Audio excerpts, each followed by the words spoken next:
Assalamualaikum warahmatullahi wabarakatuh. Kembali lagi dengan saya. Bagi kalian yang belum subscribe channel ini, silahkan di subscribe terlebih dahulu.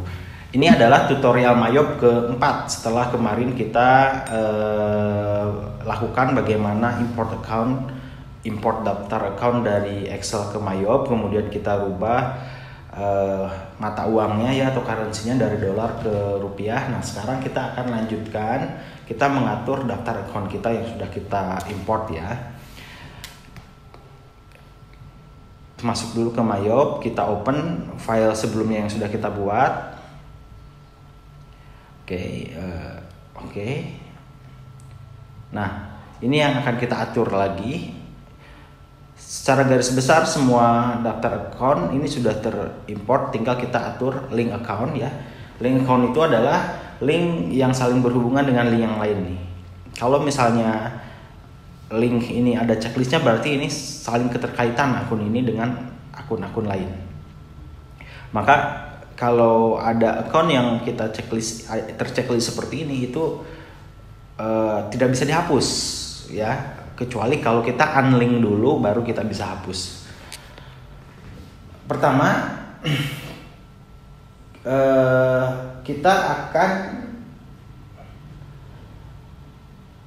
mengatur link account untuk bank ya, untuk akun bank.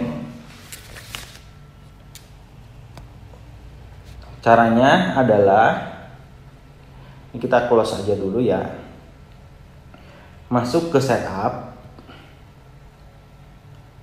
kemudian ada link account,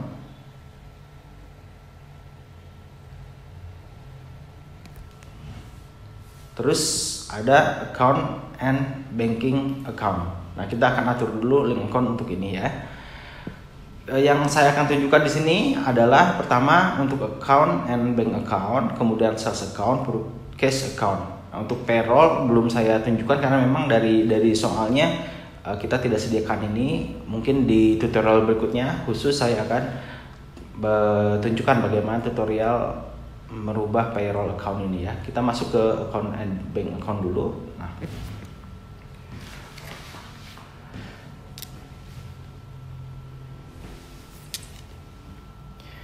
Nah, ada di sini 3 account yang harus kita rubah.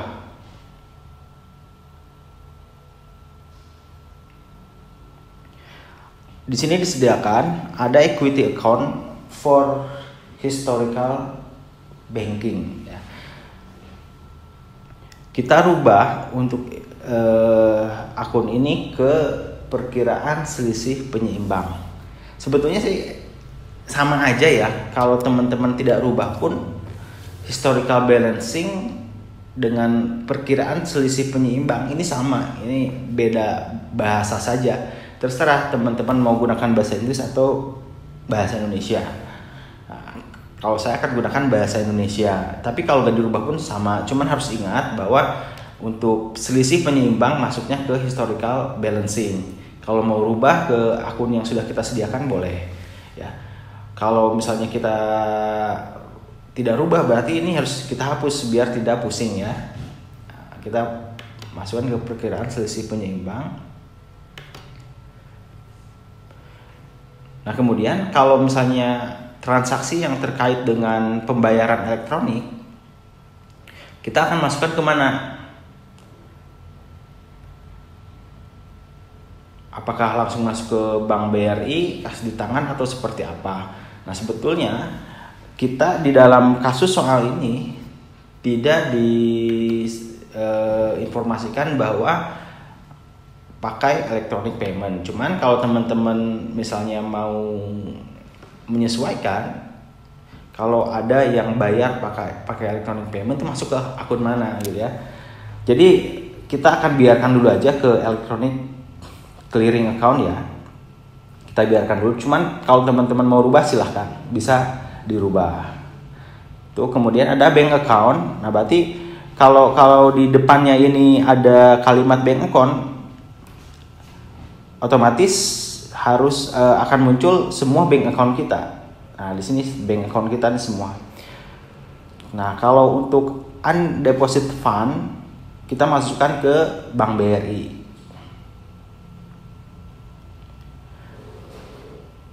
Yes. Nah, dalam merubah link account ini kita harus sesuaikan dengan ketentuan kebijakan perusahaan. Nih ya. Semua kebijakan dari perusahaan ini kita harus sesuaikan dengan MYOB kita. Nah, seperti ini nih ya, penerimaan kas. Setiap penerimaan kas disimpan di berkas perusahaan dan dicatat ke dalam akun bank.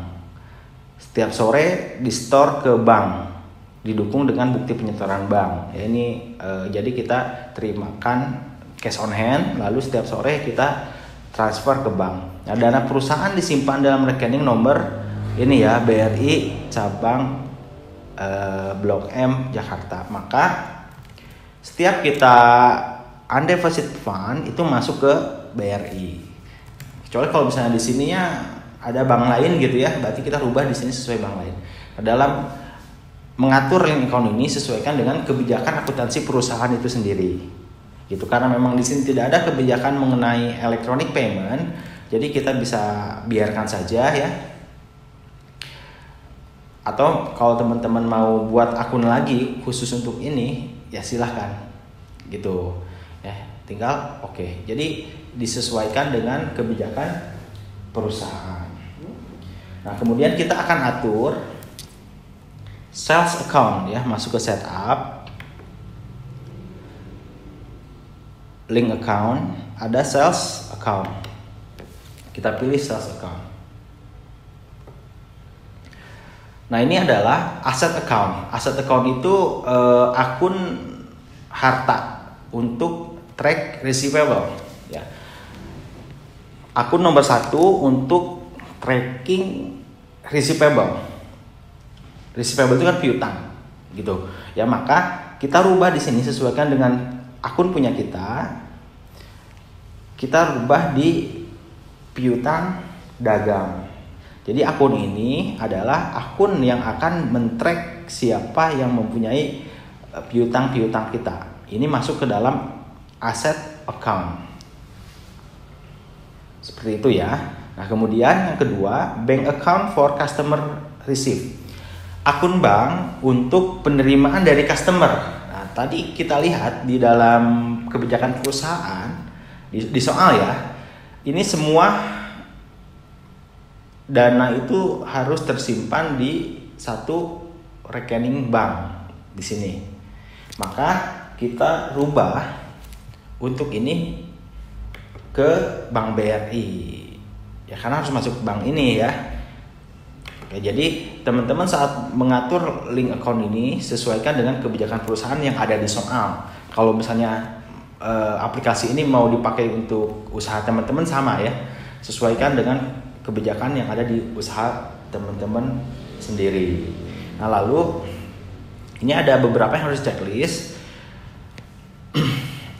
Ini pun sama, harus kita sesuaikan dengan kebijakan perusahaan ya. Kalau saya baca ini perusahaan akan memberikan diskon untuk pembayaran lebih awal. Jadi kita lihat ya di sini ya.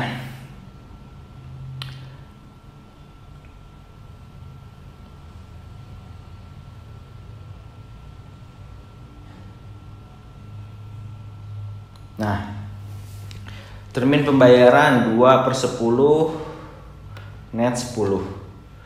Pelunasan piutang dalam periode diskon akan mengurangi nilai piutang. Berarti kita akan berikan diskon. Sehingga berdasarkan statement ini ya di kebijakan perusahaan ya, kebijakan akuntansinya, kita sesuaikan dengan di sini. Berarti perusahaan akan memberikan diskon untuk early payment. Nah, diskon ini masuk ke mana? Otomatis masuk ke potongan penjualan. Ya. Jadi ini expense or cost, akun expense atau cost of sales account ya, yang memang kita pakai untuk jadikan potongan penjualan. Di sini cari akun potongan penjualan. Nah, ini ya. Akun potongan penjualan.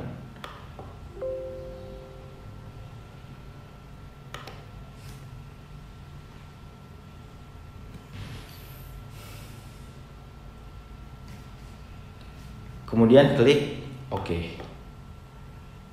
Selanjutnya kita akan lanjut ke purchase. Tadi kita atur akun-akun yang ada di sales, sekarang link account untuk purchase. Mirip dengan sales, cuman ini lebih kebalikannya ya. Liability account berarti akun kewajiban untuk tracking hutang kita, payables kita. Nah, kalau di Mayop ini disediakan masuk ke trade creditor, sama aja sebetulnya fungsinya. Cuman karena memang akun kita ini bahasa Indonesia, kita sesuaikan aja dengan kondisi perusahaan kita. Kita pilih ini, kemudian kita pilih utang dagang. Kita use account. Lalu akun bank untuk membayar ya. Akun bank yang digunakan untuk pembayaran. Tadi kan transaksi harus ada di bank, berarti kita gunakan bank akunnya itu semuanya ada di bank BRI. Pemasukan pengeluaran melalui bank BRI. Ini use account.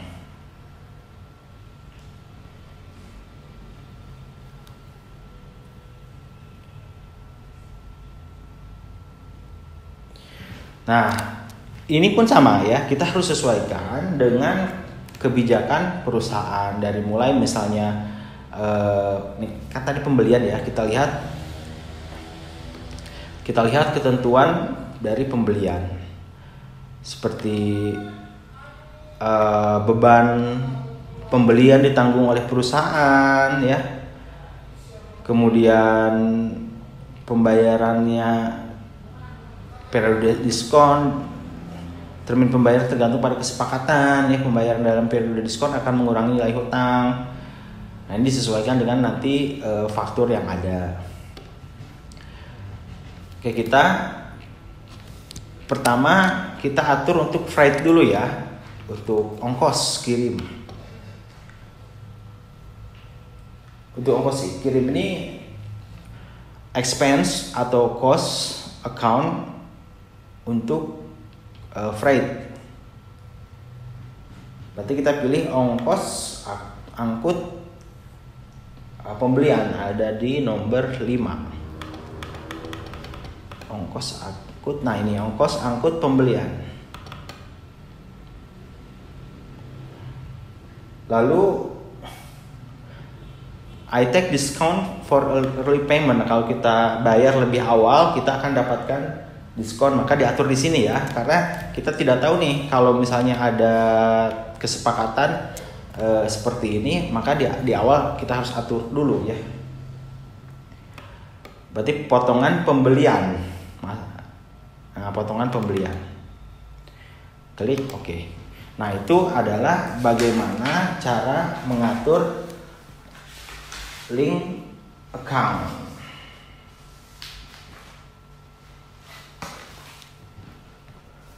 Selanjutnya kita akan rubah kode pajak ya, karena di dalam Mayop ini kode pajaknya belum sesuai dengan kondisi di Indonesia. Masuk ke list, ada di sini tax code. Nah, kita pilih tax code. Nah, ini adalah tax code yang sudah Mayop sediakan. Tentu ini tidak sesuai dengan kondisi di Indonesia. Teman-teman bisa hapus ataupun dibiarkan, kita tambah yang sesuai. Cara menghapusnya gampang, tinggal pilih ini, kita buka. Contoh ya cara menghapus ya, terus kita pilih file, pilih edit, kemudian clear. Bukan clear ya, delete text code. Nah, itu otomatis terhapus ya. Atau edit, delete text code. Gak usah dibuka dulu. Edit, delete text code. Semua kalau teman-teman gak mau ribet atau gak mau pusing dengan kode-kode yang ada, tinggal dihapus. Nah, ini ada beberapa yang tidak bisa karena ini terkait dengan nge-link ya dengan akun-akun yang lain. Oke, ini gak masalah.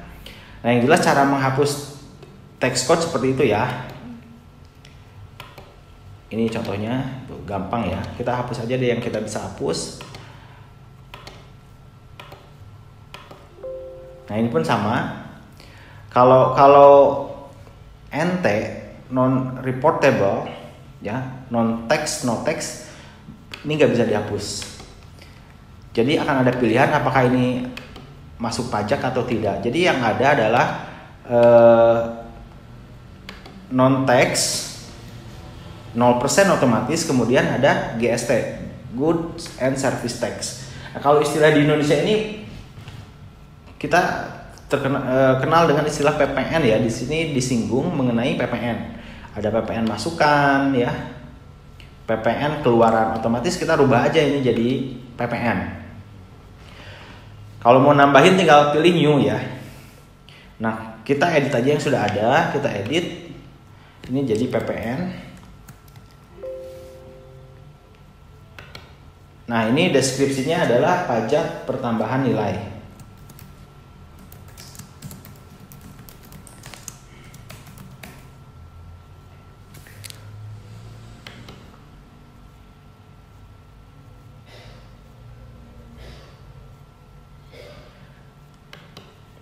Rate-nya 10%.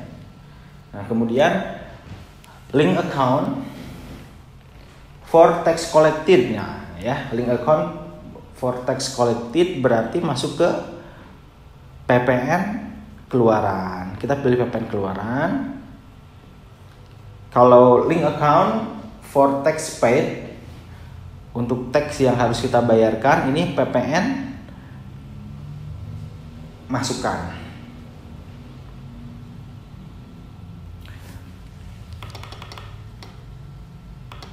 PPN masukan. Nah, teman-teman silahkan belajar lagi mengenai bagaimana jurnal PPN, PPN masukan, PPN keluaran. Nah, setelah itu kita pilih oke. Ini udah di set ya, berarti PPN ini udah di set 10%, kemudian jurnalnya udah otomatis. Kalau misalnya tax collected masuk ke PPN keluaran, kalau tax paid itu kepada PPN masukan. Nanti kita akan sesuaikan ya. Close. Nah, itu kita atur tax atau kode pajak dan link account untuk kode pajak. Nah, berikutnya bagaimana cara menghapus account? Ya, cara menghapus account sama saja seperti tadi ya. Cara menghapus kode pajak, misalnya ini kita hapus nih, provision account.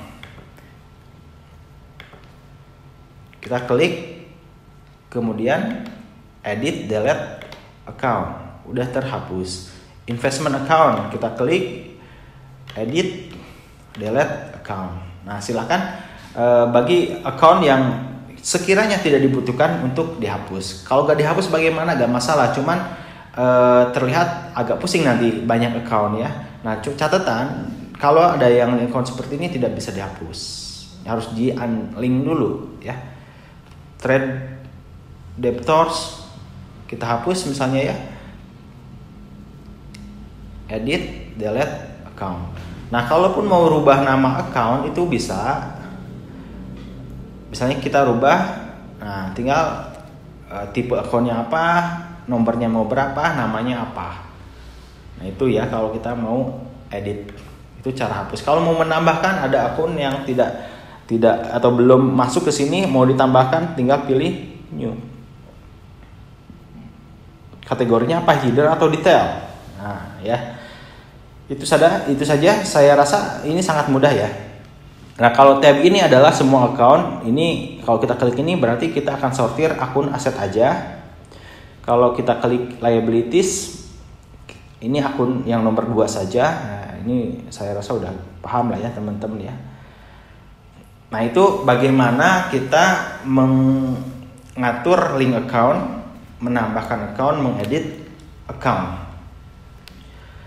Di video berikutnya ya, karena memang kita anggap akun-akun yang sudah ada di dalam MyYob ini udah sesuai dengan contoh soal yang ada. Di tutorial berikutnya kita akan belajar bagaimana input daftar customer kita, input daftar supplier kita, kemudian input item list barang-barang kita ya, persediaan barang kita. Nah ini ya, daftar saldo hutang, daftar saldo piutang, dan daftar persediaan. Itu akan ada di tutorial berikutnya. Terima kasih atas perhatiannya. Sukses selalu. Assalamualaikum warahmatullahi wabarakatuh.